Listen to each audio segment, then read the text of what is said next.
That doesn't actually look too bad to me. You pronounce it perfectly. Hey, it's Brian from Emurse, and I'm going to take you through our latest course, which is a collaboration with Grace Mandarin Chinese. It's a mini drill course where you can practice and perfect your Mandarin pronunciation using 300 common phrases. I don't actually have any experience with Chinese. This is sort of like a trial by fire for me. I'm just going to go through some of these common phrases, and then I'm going to hand it off to Grace, and she's going to give me some critiques and pointers, and hopefully, with that knowledge, come back in and improve my pronunciation a little bit further. So, why don't we get started? So, how I like to approach this in Emurse is we've got our recording here, and we can see the pitch contour tells us the rising and falling pitch. So, when it's higher on the y-axis or towards the top of the screen, that means it's higher pitched, and down towards the bottom of the screen is lower pitch. And so I'm still learning pinyin myself, and so these graphs are actually pretty helpful. And so what I like to do is give this a listen once. 请进 But before I even record myself, I'm going to shadow along with Grace. 请进请请进请进请进 Okay, now I'm going to record myself for the first time.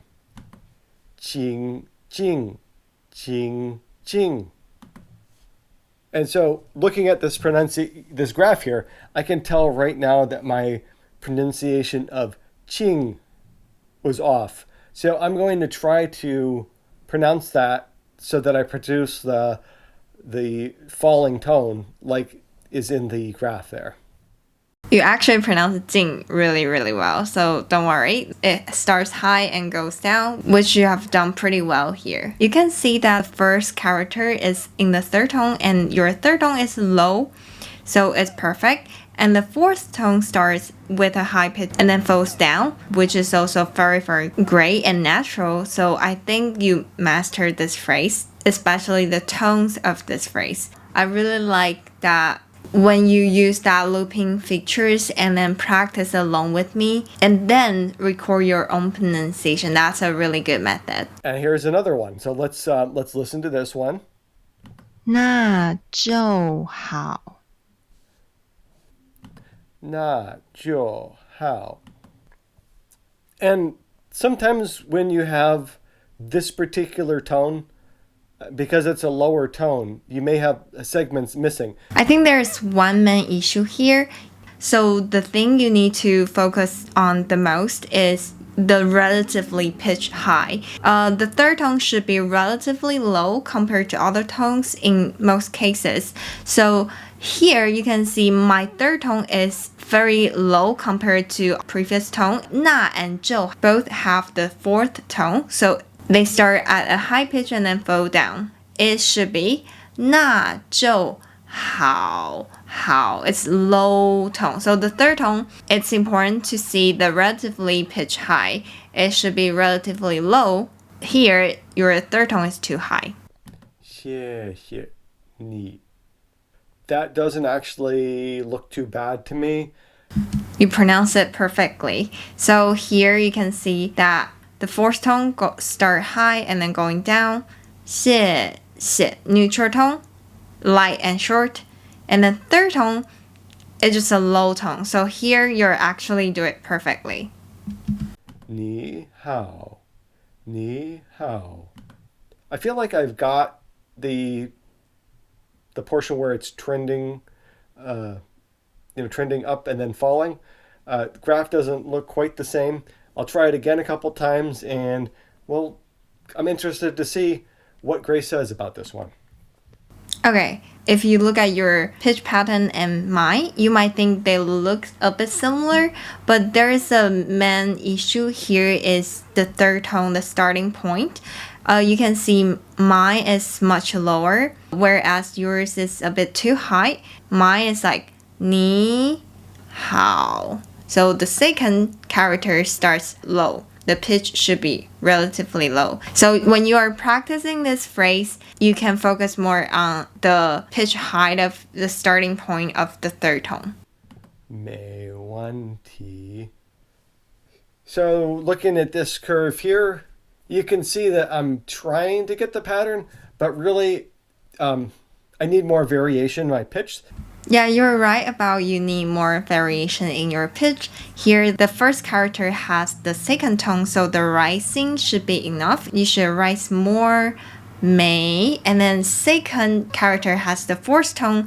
The starting point of the fourth tone should start high, so you should say 没问 and then T. Your observation is really great, and I think the pitch pattern here really help you identify that this is an issue that when compared to native speakers, you don't have enough variation. So I think this graph is really helpful for you to identify that issue. In general, I think you're doing it pretty well. The graph and pitch pattern here really help you self-identify a lot of issues. But there are also something you need to pay more attention to. Instead of just focus on the pitch pattern or if the pitch graph look exactly the same, you also need to pay more attention to the relative pitch high amount tones.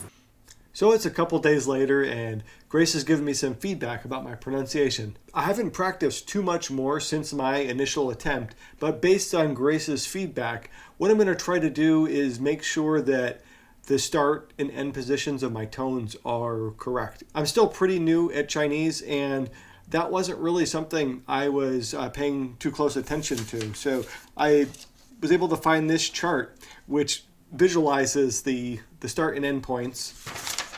So with that in mind, I'm just going to jump right into it and get into the practice again.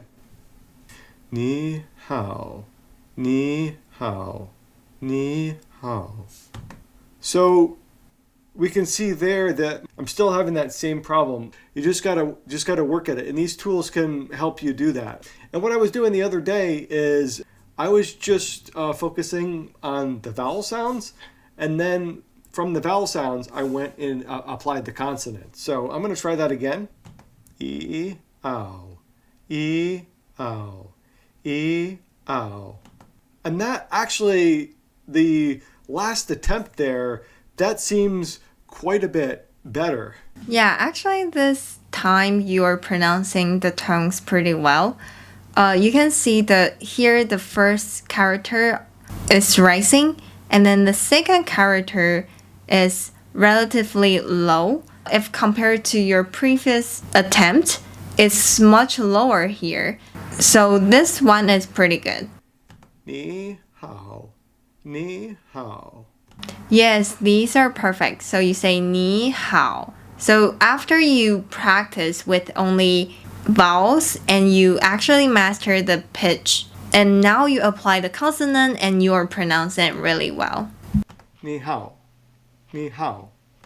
But here, when you pronounce it fast, your habit kind of come back. The how start too high. So when you practice slowly, you say ni hao. You got it right. But then when you use natural recording to practice, your habit came out. So you say ni hao. The second character, the hao, should be starting low instead of high. So instead of ni hao, it should be ni hao. So that's something you need to pay more attention to. I'm glad that you got it right when you practice with only vowels, and then after you apply consonant, you also pronounce it pretty well. It's just that when you're practicing with natural speech, your old habit kind of came out. So this is something you need to practice more to make it into a new habit. So when you are speaking it fast, your old habit wouldn't come out.